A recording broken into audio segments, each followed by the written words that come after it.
Swagman innocenté et libéré, il rentre à Miami. Booba balance sur les rappeurs qui ne prennent pas position concernant le vaccin. Bonjour et bienvenue sur Black Pop, l'univers des stars. Si vous n'êtes pas encore abonné, cliquez sur le bouton abonner et activez la cloche de notification pour suivre vos stars de très près. On commence. Après 2 années d'incarcération en Tunisie, Swagman est officiellement un homme libre et peut de nouveau voyager. Il a fêté l'événement en révélant la nouvelle sur son compte Instagram à ses milliers de fans.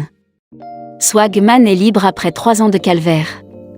Accusé d'escroquerie et blanchiment d'argent à l'échelle internationale de la justice tunisienne, Swagman vient d'annoncer sur ses réseaux sociaux le verdict de son jugement. Au mois de juin dernier, le rappeur a pu sortir de prison après avoir payé une caution d'environ 60 000 €. Il a ensuite affirmé vouloir prouver son innocence dans cette affaire. À la fin de l'année 2021, l'affaire d'escroquerie est classée sans suite en l'absence d'éléments de crime. Il est acquitté dans ce dossier après 3 ans de combat judiciaire mais toujours sous le coup d'une interdiction de voyage. Ce jeudi, Swagman a posté sur Instagram une photo en compagnie d'un de ses avocats pour annoncer qu'il rentre chez lui à Miami innocenté par la justice tunisienne.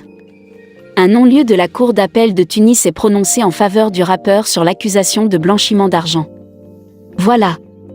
Après bientôt 3 ans de souffrance dont 2 ans de prison, Swagman est enfin libre et innocenté. Merci à la justice tunisienne et bien sûr, merci à mes avocats Teb Bessadok et Kamel Ben Machou pour ce combat gagné. Maintenant je vais pouvoir enfin voyager et rentrer chez moi à Miami, a-t-il commenté après cette décision du tribunal. Booba balance sur les rappeurs qui ne prennent pas position concernant le vaccin. Bien qu'il vive désormais à Miami, Booba continue de s'intéresser à l'actualité et au gouvernement français. Absolument contre le pass vaccinal même s'il est vacciné, le rappeur a poussé un nouveau coup de gueule lié à cela et à ses confrères du rap game.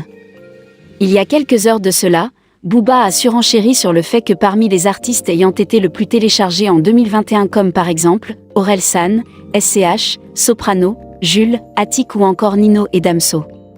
Aucun d'entre eux n'avait pris parti contrairement à lui à ce sujet-là. Oublions la musique pour se rappeler que dans notre chute aucun de tout cela n'a froncé un sourcil.